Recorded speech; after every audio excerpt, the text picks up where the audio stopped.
الرحمن الرحیم.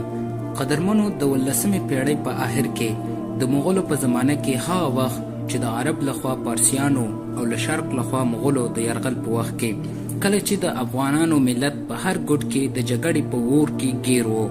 په دې وخت کې د لوی افغانستان یو لوی ژبې کلاسیک شاعر عبدالرحمن بابا رحمت الله علیه نړۍ ته سترګې وغړولې.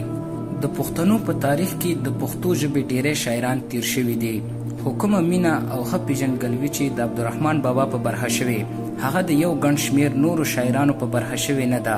د سوات اهون بابا رحمت الله علیه هم د رحمان بابا د شاعرۍ ډیره ستاینه کړې او د ده روانه شاعري د عامو وګړیو د خوښۍ برابره بللې ده. تر دومره ستاینو وروسته هم دا ډیر ده، خو بیا یې هم ځینې برخې د بل نه سوا لیکلي دي. دوستانو، عبدالرحمن بابا په 1432 میلادي کال د پیښور په بهادر کلي کې زیږېدلی دی. د رحمان بابا پلار عبدالستار نومیده او له غوري خیل قوم څخه و. پر 1045 لیکدیز کال نامتو عالم عبدالحق رحمت الله علیه په بهادر کلي کې میشت شو. دا عالم د متنۍ اوسیدونکی و. عبدالرحمن بابا د قرآن مجید او د دین نورې لومړۍ زده کړې د دغه مشهور عالم څخه زده کړې. په 1052 لیکدیز کال کې یو بل مشهور عالم د مولانا محمد یعقوب زوی مولانا محمد یوسف رحمت الله علیه په پیښور کې استوګن شو. هغه له آره یوسف زی و. عبدالرحمن بابا د دغه عالم څخه هم فیض ترلاسه کړ او د دغه مشهور عالم څخه یې فقه او تصوف زده کړل. عبدالرحمن بابا نږدې په 1054 هجري یا 1055 هجري کې د پیښور څخه کوهاټ ته ولاړ او هلته یې 23 کاله عمر تیر کړ. هغه په خصوصي څخه درس زده کړ او په کوهاټ کې د دین یو پوخ عالم ترې جوړ شو. پر رحمان بابا همدغلته د خدای پاک رحمت وشو. شاعري پیل کړه او یو داسې لوی شاعر ترې جوړ شو چې نن ورځې نه یوازې د افغانستان او پښتونخوا پښتانه پیژني بلکې د بهرنۍ نړۍ نور خلک هم پیژني. دوستانو، که څه هم چې رحمان بابا د کلي د مشر زوی و او د عزیز خان غوندې خان ورور یا تربور یې لرلو، خو بیا هم رحمان بابا د دې دنیا نه کناره کش و. او څنګه چې زموږ د خوږ پیغمبر حضرت محمد صلی الله علیه وسلم حدیث دی، الفقر فحری، یعنی زما فخر زما فقیری ده.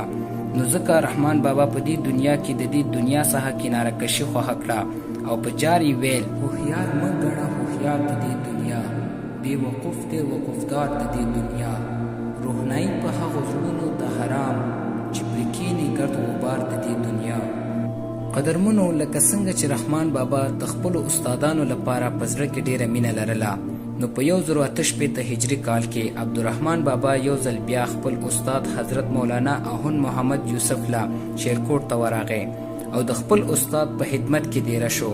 9 کاله یې دلته تیر کړل. په 1088 هجري کال کې بیا پیښور ته راغی او په هزارخوانۍ کې میشت شو، ځکه چې د رحمان قانون قدرت تر مخه عبدالرحمن بابا په 1906 میلادي کال کې د 4 کلو په عمر کې له نړۍ سترګې پټې کړې او د هزارخوانۍ په هدیره کې جسد خاورو ته وسپارل شو. دوستانو، عبدالرحمن بابا آرامځای نږدې د 2 کروڑو روپو په لګښت ډېر ښکلی آباد شوی دی.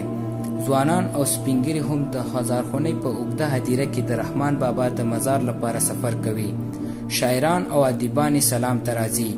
نور عالمان هم د دغه ستر عالم او شاعر زیارت کوي. مزار د مرمرو له ډبرو جوړ دی او یو جومات هم پکې په ډېره ښکلې نمونه جوړ شوی دی. په مزار کې د افغانستان د ادبي ټولنې لخوا ډبرلیک لیږدلی چې پرې په رحمان بابا هغه رالیږل شوی سلام لا تر اوسه شته چې مجنون غوندې په مینه کې صادق وي. رحمان وای: په هغو باندې سلام.